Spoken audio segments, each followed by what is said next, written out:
Welcome to Kung Fu Africa number 2. This is my final video for today outside. I need to go post these videos. I need to go post them now. So let me talk to you about 70-30. Alright? I've been meaning to make this video for a while. There may be a part 2. I may have to make it in the house. I don't really know. I won't swear to it. But for those who don't know about martial arts, I'm going to explain this to you in hopefully a way that an idiot can understand it. I'm not saying that anybody here is an idiot. I'm just saying that I have to dumb this down for those who are not martial artists. Alright? So when you start taking martial arts, the first thing that you probably learn when you get in that dojo is your horse stance. Alright? So you learn your horse stance. Then you probably learn block, back to 1, block, back to 1, block, block, back to 1, block, block, back to 1, horse stance again, block, and then somebody will probably come along and throw a punch, so you'll block it. They'll throw a punch, you'll block it. They'll throw a hammer fist or whatever, and you'll block it, and they'll do it again. And if they are elevated, or your lessons as they've gotten better, they will teach you how to lift your leg from the horse stance, so that you'll be there, and you'll be there. And if you're also taught properly, you will be able to block. You'll be able to block. So the reason why this video was called 70-30 is because 70% of the shit that you are learning in the dojo will only work in the dojo. The 30% of the shit that you learn in the dojo will work out here. Now, when you can figure a way to make the 70 and the 30 work together and get that whole 100%, then you have learned some shit. Alright? And not everything, everywhere that you are learning in a dojo is going to be effective and going to work for you against everyone. They will work against most people, and they will definitely work against people who have no fighting experience at all. But for the most part, 70 in the dojo, 30 out. Now, martial arts is 1,000% a mental game. Alright? The second you tell yourself you can't do something, you will not be able to do it because you set your mind to that. Now, granted, there are some physical limitations. I never ever thought that I would have physical limitations, and then I joined the Army, had to get a new hip, so now I have physical limitations, as I'm going to show you. This is my turning round from the left. Looks good, right? But when I throw this kick, it doesn't feel the same in this leg as when I throw it from the right. Alright? And this was my power leg, and this was my base leg at all times. So once I got my hip replaced, my base leg now doesn't have any kind of power whatsoever. So I have to modify my style to make my powerless leg work better for me. Alright? So if a guy's coming at me, basic front high kick, basic middle kick, basic low. Alright? I'm not going to work this leg like that because I know that there's no power behind it. Alright? Now, adrenaline changes everything. We're going to add that in there. Adrenaline does change everything. So let's say this is the only kick available, and a guy's coming at me. Boom! You know, I can still do it. I shouldn't do it because the doctors don't want me flying. But there you go. Versus, I might not have time to switch and then do that. I may not have time for that shit because the guy's coming right at me. So, boom! If I'm lucky and I can muster enough power behind it with this bad leg, then I can stop him. Or, the opposite will happen. He'll run, I'll kick him, and he'll run right over top of me. Live in reality. So, to avoid that problem, I'm going to sidestep. My sidestep options are sidestep push, sidestep block, sidestep knee and back fist or elbow strike. I have options. Those are part of the 30 things that will work outside of the dojo. It probably will work inside the dojo. It just depends on who you are actually fighting against. Alright? So if you're a black belt going against a red belt, but you have more fighting experience, you may have a good option of beating the shit out of the black belt, being that you are a red belt. If you are a white belt going against a black belt, and you've been honing your skills longer than your black belt, because a lot of people rise through the ranks for just simply doing katas. Alright? Let me explain that, because again, 70-30. Now, a lot of katas will get you right. I have never been good at katas.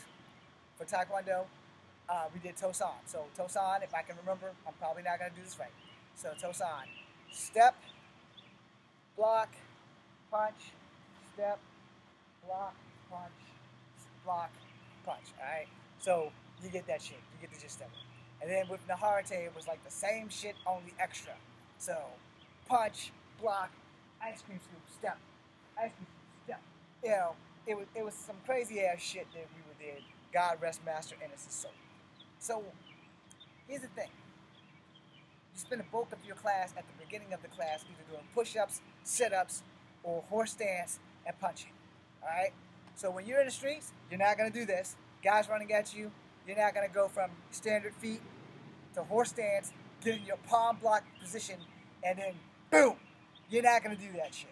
Because you're going to be in a standard stance too. And what you do from here will depend on what you were taught, or what instincts, or what your opponent gives you the actual time to do.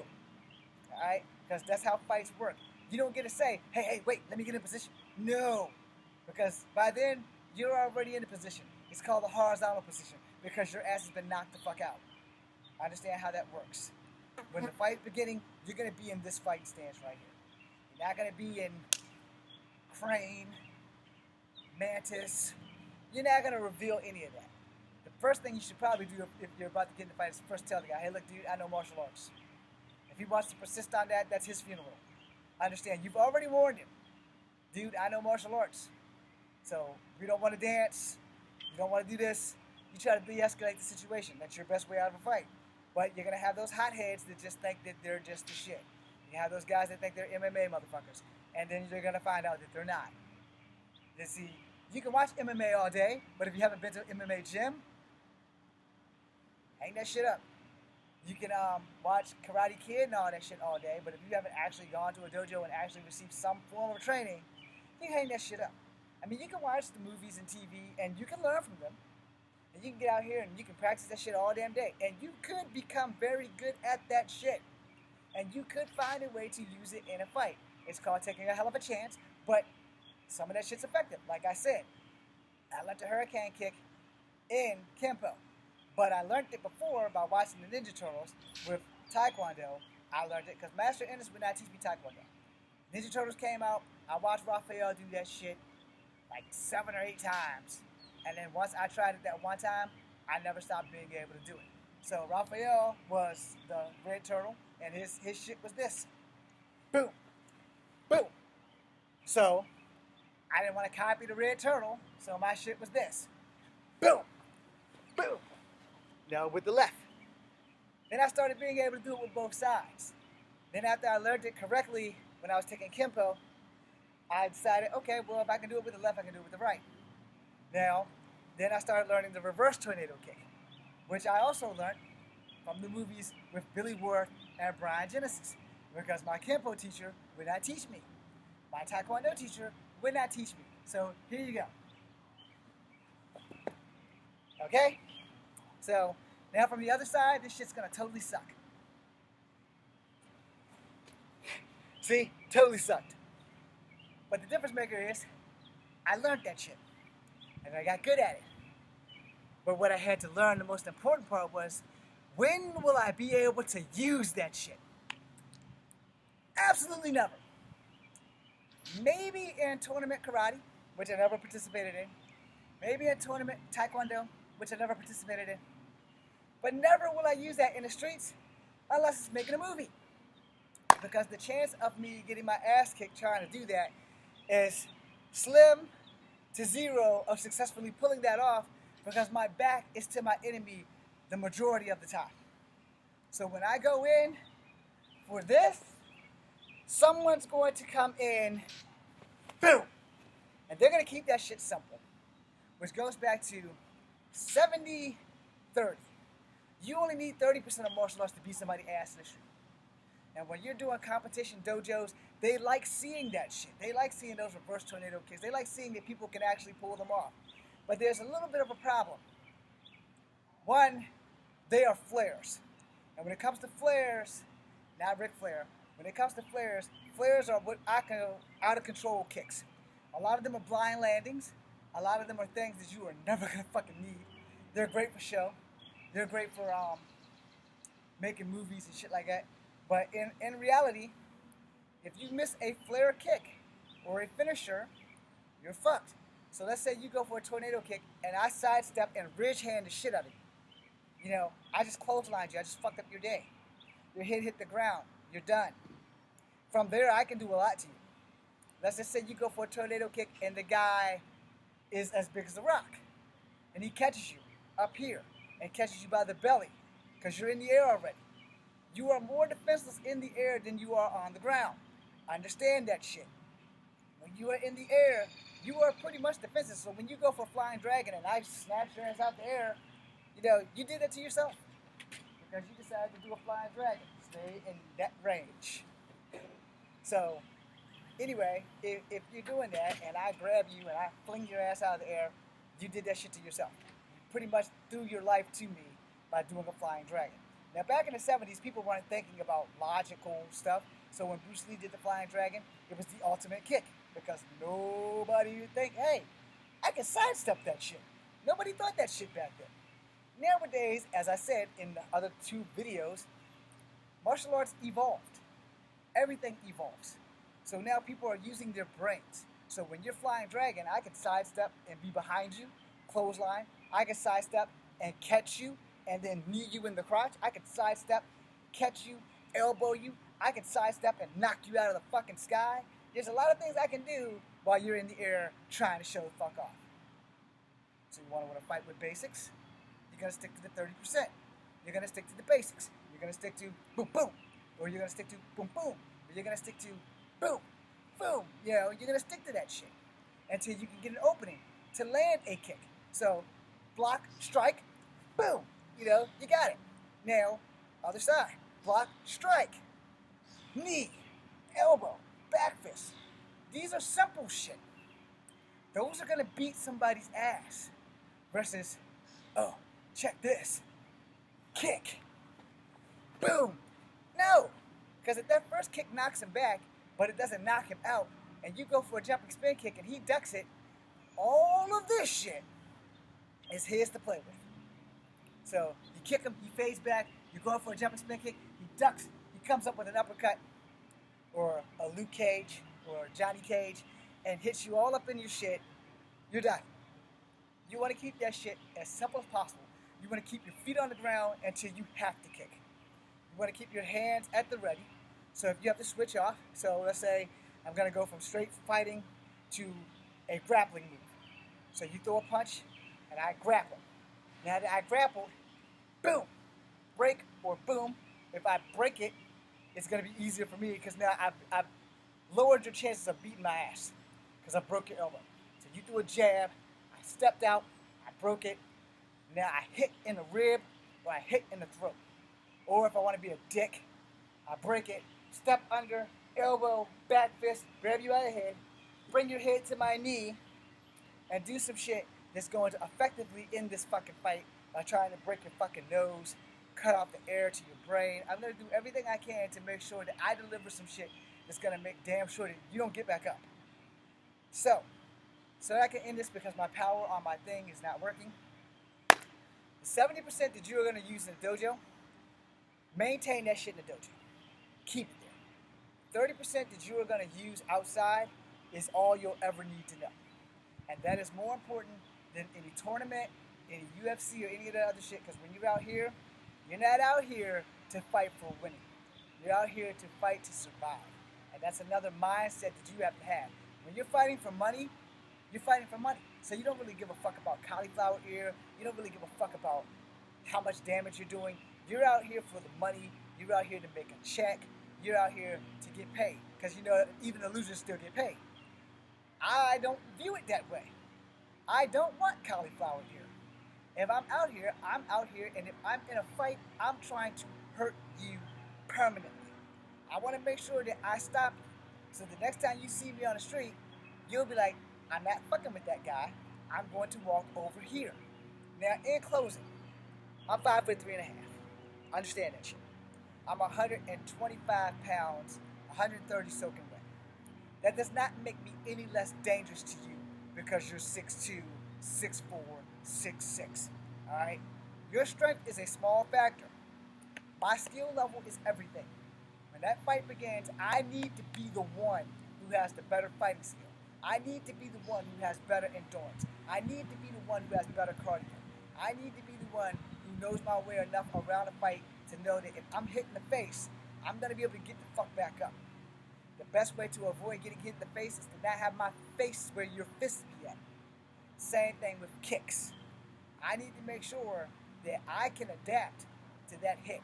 So when you hit me and you spin me around, I need to be able to recover. Now here's the thing. It's a 50-50 chance of all of us that one hit will probably knock you out. It's a 50-50 chance that one hit will not knock you out. But you need to understand, you won't know that shit until you get hit. Once you get hit, you will find out, am I tough enough to get the fuck back up, or am I going to sleep?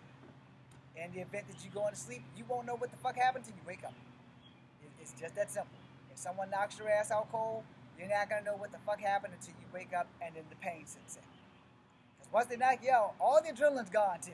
You know, so you don't have to worry about an adrenaline dump. All that shit's going to cease to exist when you get hit right. Alright? So this is another reason why certain techniques in the dojo are very credible. Like the iron body technique they teach you in Thai fighting. If you take real Thai fighting, where you have to sit like this for 8 to 6 hours a day while they're beating you with rods, and every time you get stronger and tougher, they beat you with rods so that it will make you impervious to pain. So when you guys see the guy that they call Iron Man, it's because he knows the iron body technique, and the guy's hitting him in the face and he's hitting him as hard as he can. He just shakes that shit off like, yeah, it ain't nothing. Because these guys are training to not feel pain. Alright? And you can disconnect. Some martial arts do teach you how to disconnect your pain sensors from your brain. It does work. It does happen. I know some of the Iron Man technique. I only know that I have a 5-minute tolerance. If I can just last for 5 minutes and then I can use what I have to beat someone's ass, then it's going to work for me. Now, at 47, do I recommend the iron body technique? Not at my age, because I might forget how to use the shit. So I'm going to go for the kill as soon as the fight begins. Now, I know a lot of people are like, well, James, you shouldn't be telling people to go for the kill. All right, here's the thing. If I'm teaching you how to kill. I'm not teaching you how to win for victory. I'm teaching you how to kill because that's what you're paying me to do. Anybody can teach you how to box. Anybody can teach you how to kick. Not everybody can teach you where to hit, how to hit, and what you need to do to survive a fight. So when you're hearing people bitching about shit that I'm saying, hey, go talk that shit to somebody in the streets and see how far you get. Go fight somebody who's an actual fighter from the streets and see how far you get. And then come back to this video 70-30. 70% of the shit that you do in the dojo will only work in the dojo. 30% of the shit you do in the dojo will only work in the street. And you need to know how to make all of it work in the places that they work. And sometimes they won't. And I will tell you before I end this video, because I don't want it to be said that I was a hypocrite, there is 1,000 things that can go wrong in a fight before one single thing goes right. And that being said, because I'm going to say one more thing, and you can carry this with you, I will carry it to my grave. There is no such thing as superior martial art. There's only superior martial artists. Remember that shit. No such thing as a superior martial art. There are only superior martial artists. Now, you can be superior at one martial art and be that superior martial artist of that martial art, but you will never be classified any martial art as a superior martial art, because there are so many different martial arts that you cannot classify which one is best. You can classify what works best for you, and then you can be the superior martial artist in that martial art. But there is no such thing as a superior martial art. If so, everybody would be taking that one martial art, and then you would have to find out who's the king of the castle. You would have to find out who is the superior martial artist in that one martial art. But if you are well-rounded, you can be the superior martial art of martial arts. Alright? But there will never be, no matter what anybody tells you, there will never be one single superior martial art. Thanks for watching. It's Kung Fu Number 2. Be seeing you.